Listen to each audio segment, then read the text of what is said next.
As I discussed in previous videos, the legacy of human impacts in North America can be detected in lake sediment cores. However, the previous videos focused on the Lake Superior region where the first lake sediment pollution studies were carried out. Due to the limited number of sediment records, the scope and magnitude of prehistoric human influence in different regions and time periods is poorly understood. Previous studies have demonstrated the capacity for prehistoric societies in North America to dramatically alter the landscape and influence vegetation through agriculture and agroforestry. These activities have been shown to have a measurable effect on lakes and rivers. In Central America, watershed disturbances associated with forest clearance produce the Maya clay layers found in lake sediment cores near Mayan settlements.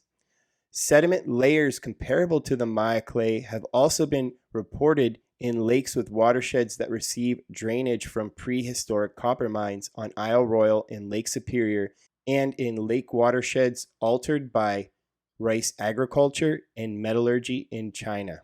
Despite a growing body of evidence for human impact on the environment in lacustrine records across the world, particularly in Europe, South America, and Asia, relatively few studies have used lake sediment geochemistry to infer human environmental change over the Holocene in North America.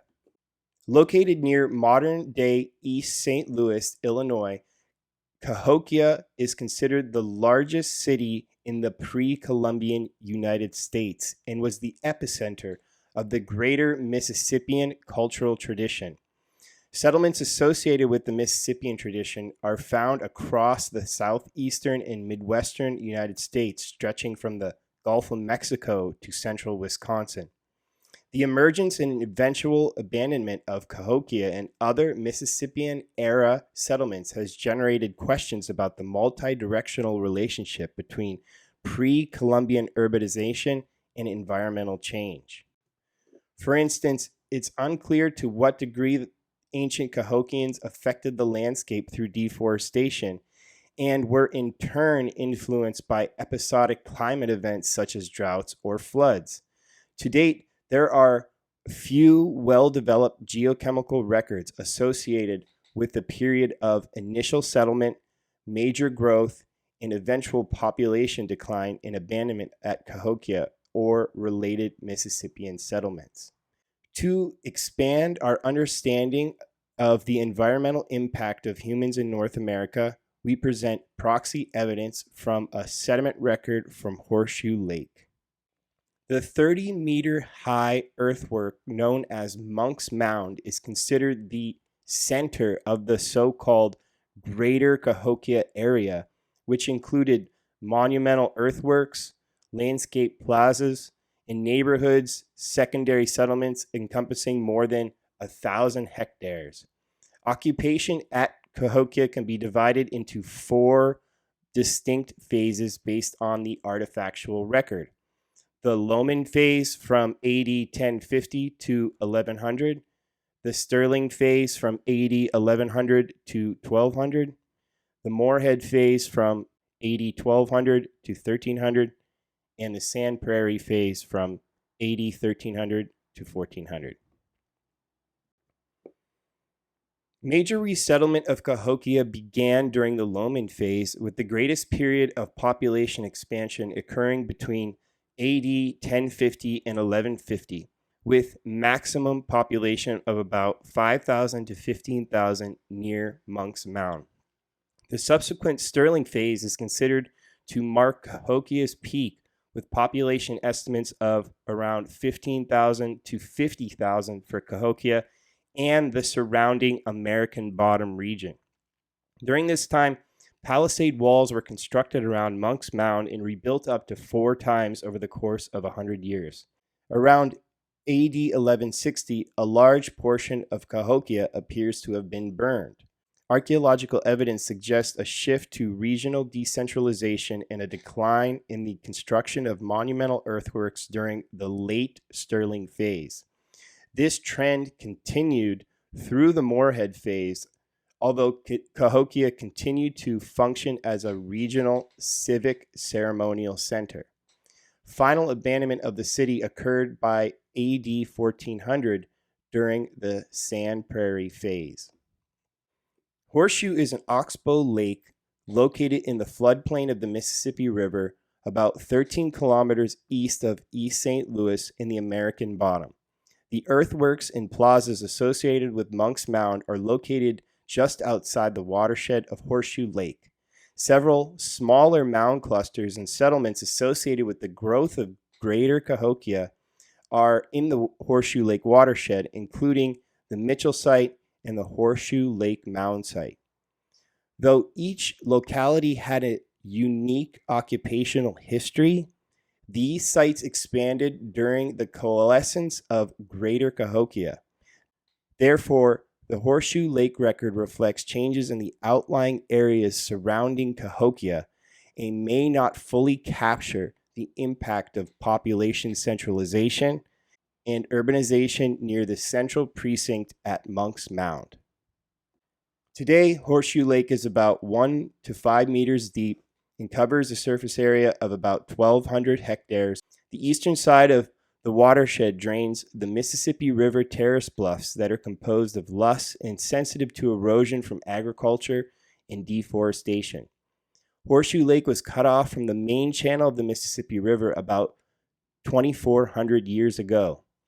Since that time, continual flooding and migration of the main channel has led to a complex geomorphological history for the basin in terms of shoreline shape, lake volume, and flood frequency. For example, variations in weather patterns and hydrologic conditions in the Mississippi River can cause lake levels to rise and fall. During wet periods and flooding, Horseshoe Lake is a superficially opened water body with a high degree of superficial water inflow and outflow. During extended dry periods, the shallow areas of the lake can dry out. Previous studies have analyzed sediment from Horseshoe Lake. Vermillion in 2005 and Brugam in 2004 analyzed the last 2 centuries of sediment using a lead-210 chronology and showed that recent sediments had higher concentrations of heavy metals in a distinct isotopic lead signature compared with lead deposited during the early 19th century, indicating contamination of the lake by nearby lead smelting and burning of leaded gasoline. White et al. In 2018 analyzed fecal stanols in the sediment over the last 1,200 years as a proxy for population change around Horseshoe Lake. Fecal stanol population reconstructions appear to be broadly consistent with population reconstructions using archaeological evidence and suggest a decline in population at Cahokia from AD 1100 to 1400. Munoz et al. In 2014 noted a distinct fine-grained layer in the sediment radiocarbon dated to approximately AD 1200. Munoz et al. Attributed the formation of this layer to a large flood based on principal component analysis of grain size distribution and contemporaneous deposition of a similar layer in nearby Grassy Lake. This interpretation of a large flood affecting Cahokia, however, has been called into question. Using additional sediment evidence with a robust radiocarbon chronology extending back 1,500 years, we test the large flood hypothesis and show that several proxies support an alternative hypothesis of anthropogenic factors affecting the geochemistry of Horseshoe Lake during Cahokia. 8 overlapping drives were collected in AD 2012 and 2013 from the easternmost basin of Horseshoe Lake in 1.3 meters of water. Core A12 was recovered using a 5.5 centimeter diameter piston core with a removable polycarbonate tube to a depth of 1.4 meters below the sediment-water interface. The flocculent upper 27 centimeters of the sediment from core A12 was extruded in the field at 0.5 centimeter intervals into Whirlpack bags. A steel barrel Livingston core was used to collect overlapping cores from 3 adjacent core sites that consist of a total of 7 1-meter long drives. Core E13 consists of 2 overlapping drives that span the interval from 1.52 to 3.41 meters below the sediment water interface.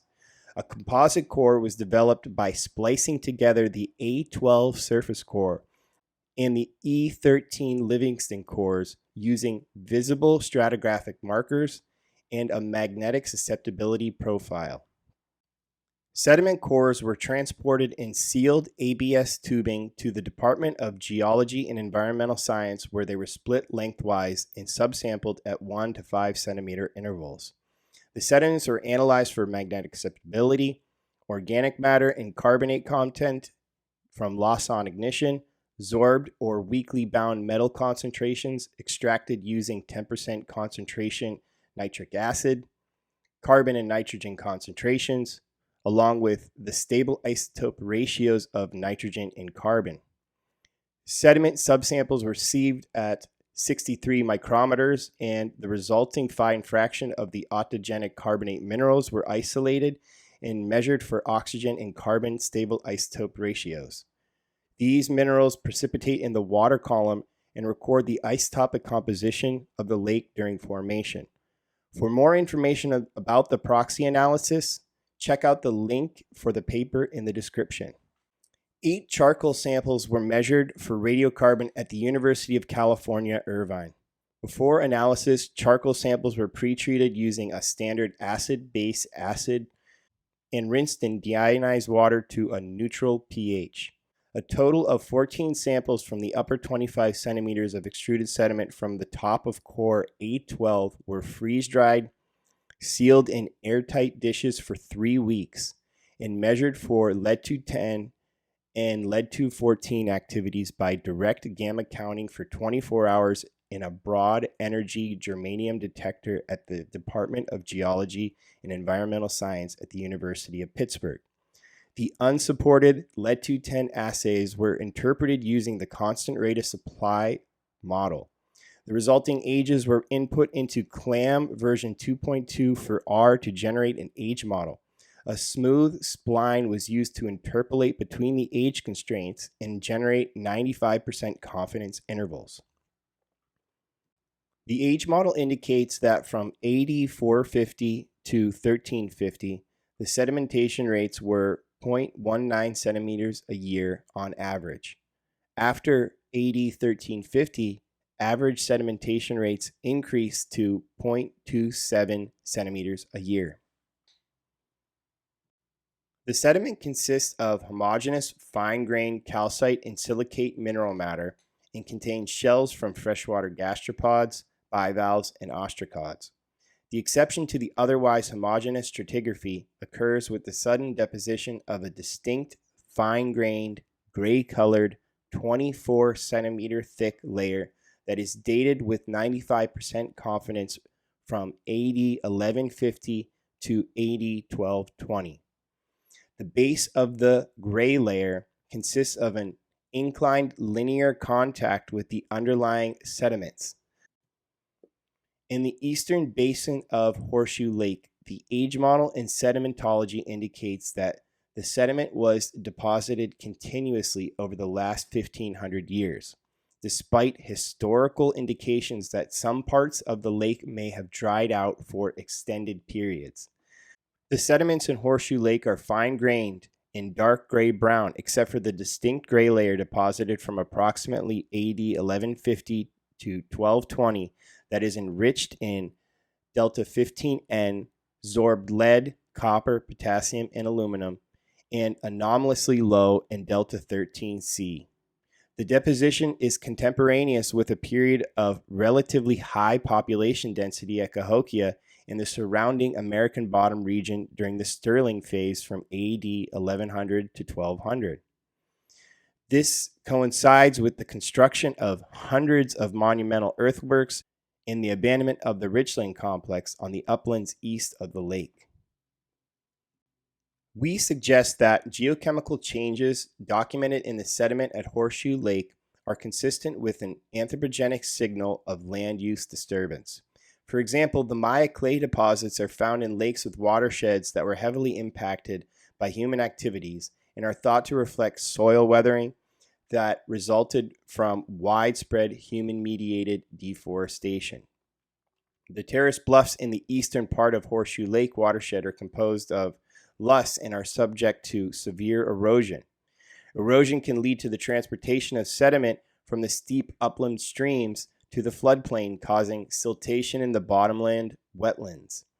Modern observations indicate that sediment fluxes to the streams in the Mississippi River watershed are sensitive to deforestation and agriculture.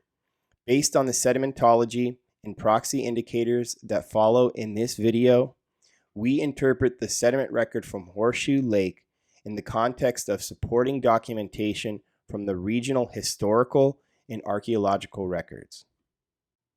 To assess the provenance of the sorbed metal increases, we compared downcore measurements with historical events that have been shown to impact metal deposition in Horseshoe Lake.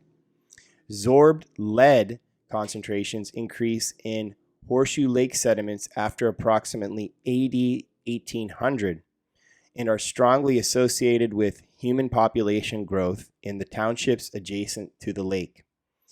Historical inputs of lead to the lake were likely sourced from smelting in combination with burning leaded gasoline. The increase in sorbed copper concentrations around AD 1970 corresponds with the opening of a copper smelter near Hartford, Illinois in AD 1969. Following the closure of the nearby lead smelter in AD 1983, the removal of lead in gasoline, and the closure of the copper smelter in AD 2001, concentrations of both lead and copper decline, but remain at relatively high concentrations compared to the previous 1500 years. The close correspondence between the metals and historical records suggests that the sediments at Horseshoe Lake record both the timing and magnitude of anthropogenic metal inputs. From AD 500 to 1800, sorbed metal concentrations remain relatively low except from approximately AD 1150 to 1220 when lead, copper, potassium, and aluminum record a distinctive increase. The rise in sorbed metal concentrations coincides with the expansion of Greater Cahokia along with the associated settlements in agriculture and construction of large earthen mounds. The combination of these activities likely exposed vast quantities of soil in the watershed of Horseshoe Lake, which shifted the source of sorbed metals delivered to the lake. Archaeological excavations on the upland river terraces in the eastern part of the Horseshoe Lake watershed, referred to as the Richland Complex, indicate that this area was abruptly settled and potentially deforested for farming during the Loman and Sterling phases. Therefore, the increase in sorbed metals following the abandonment of the Richland Complex is consistent with human-driven landscape change. The period of higher sorbed copper concentrations in the sediment from AD 1150 to 1220 is contemporaneous with evidence for a copper workshop near Monk's Mound. We raise the possibility that copper deposited in sediment during this time may in part be derived from metalworking and biomass burning for several reasons. The increase in sorbed lead and potassium concentrations are consistent with a prehistoric metalworking signal recorded in lake sediments near prehistoric copper mines in North America. In addition, potassium concentrations have been used to infer biomass burning in ice cores because fine aerosol potassium is found in relatively high concentrations in smoke.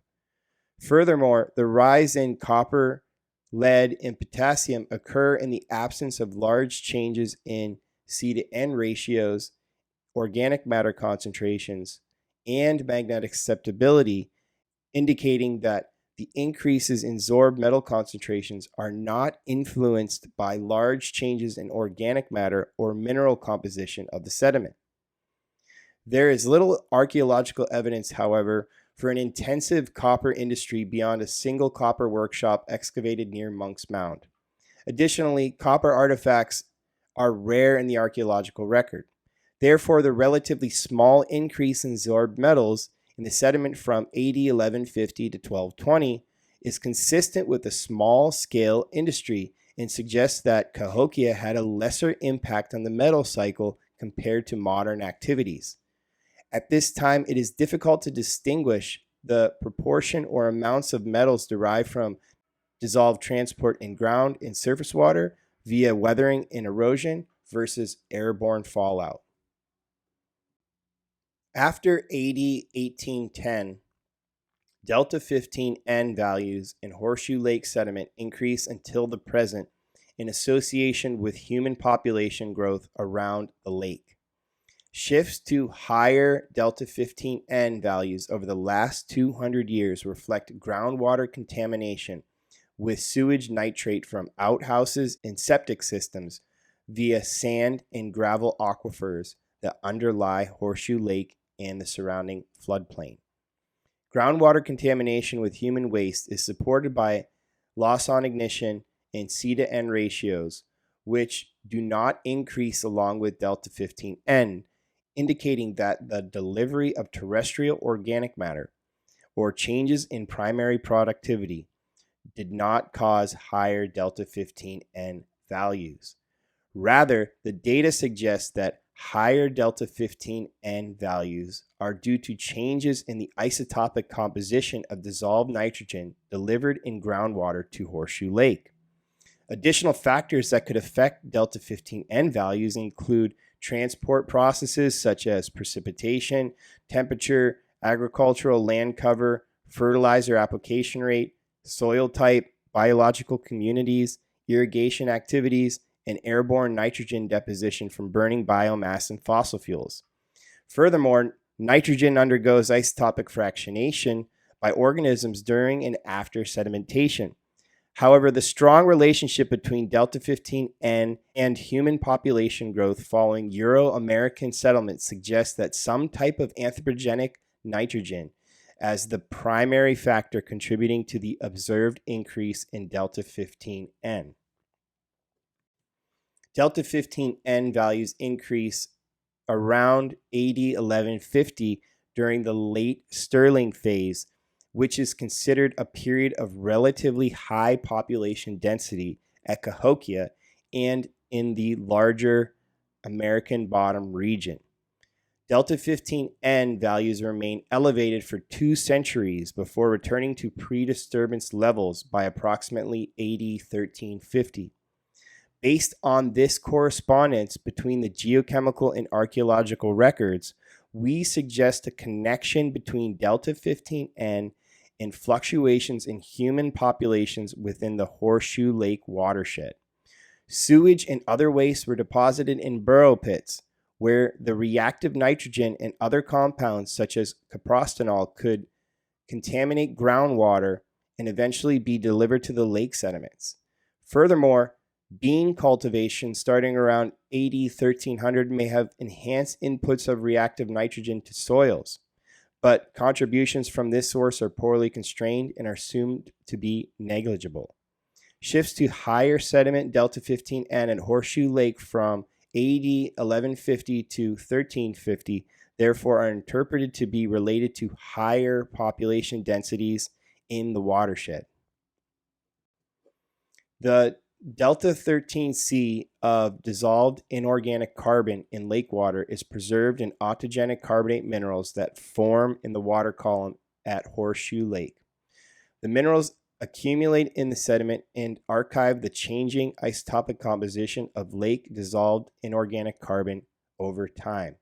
Lake water dissolved inorganic carbon is affected by sources and processes such as bedrock geology, vegetational composition, productivity, soil, and groundwater through flow. For example, the conversion of forest to cultivated land can liberate soil carbon which can percolate into groundwater delivered to lakes. Contributions of carbon dioxide from soil respiration in groundwater are generally more isotopically negative than sources found in lake water.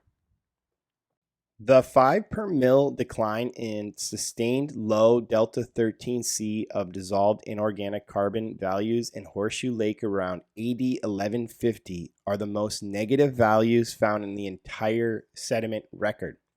We interpret the large depletion in delta 13C to be the result of mound building and agriculture, which likely increased the respiration of soil organic matter, thereby adding isotopically light carbon to groundwater and lake dissolved inorganic carbon.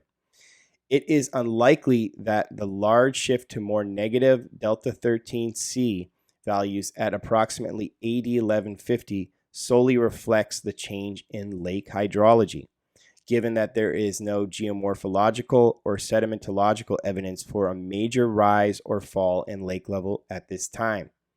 Nor could it reflect changes in algal productivity, given that delta 13C of organic matter and organic matter concentrations are largely invariant. Interestingly, the decline in delta 13C of dissolved inorganic carbon is not associated with large changes in C to N, indicating the disturbance primarily affected the inorganic carbon cycle at Horseshoe Lake.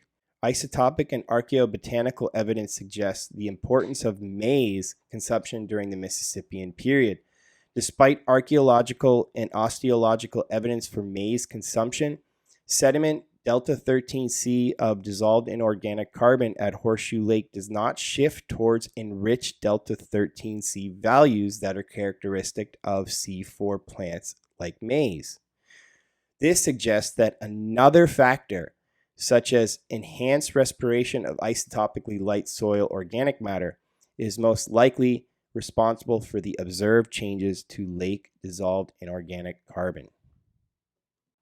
Munoz et al. In 2014 observed the fine-grained disturbance layer dated to AD 1200 in a different set of sediment cores from Horseshoe Lake and interpreted it to represent a flood deposit.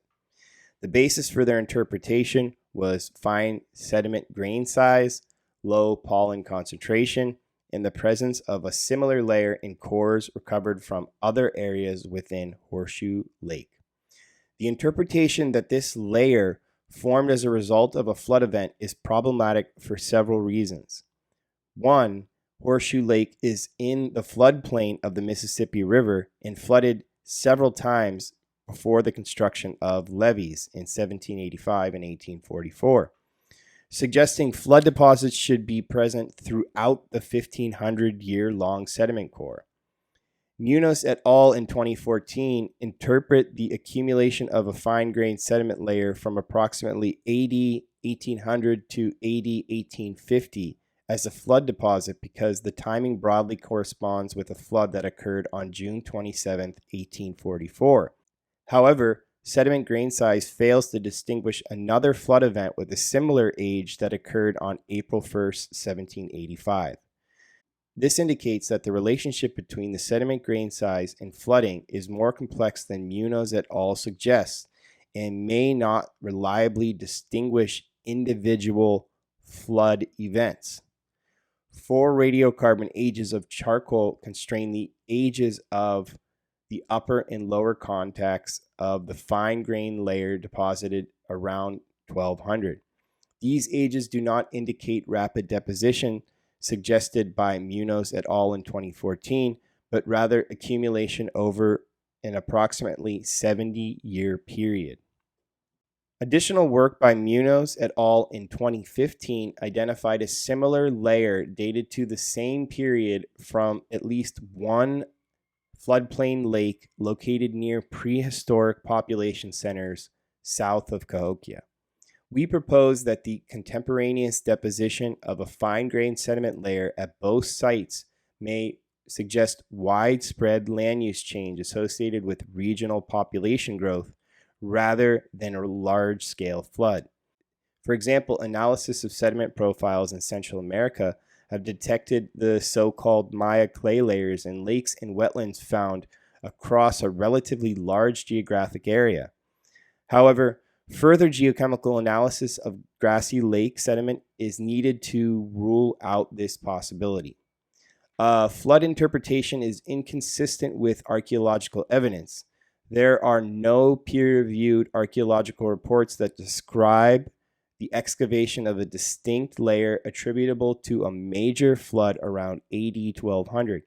Considering the distinct signal in the sediment, in the fact that Cahokia is one of the most extensively excavated archaeological sites in the United States, it is perplexing that there is no evidence for a large-scale flood that dates to the late Stirling phase, because it would accumulate in depressions like midden pits.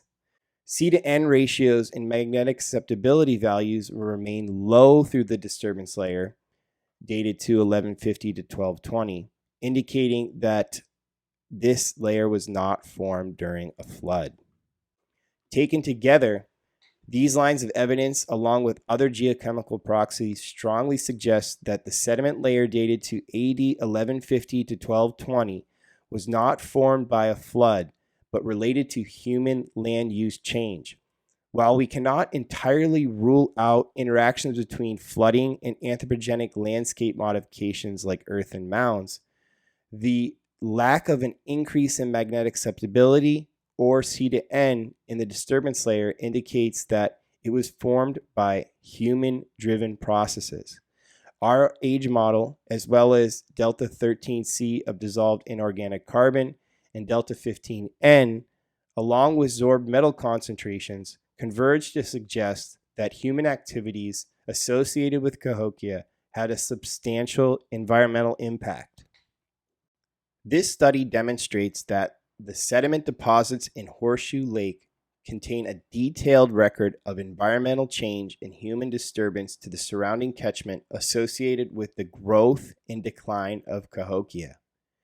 Prehistoric human impacts are detectable in the proxy records over an approximately 70-year period between AD 1150 to 1220. The timing of these changes corresponds with population growth in the greater American Bottom region during the Stirling and Moorhead phases.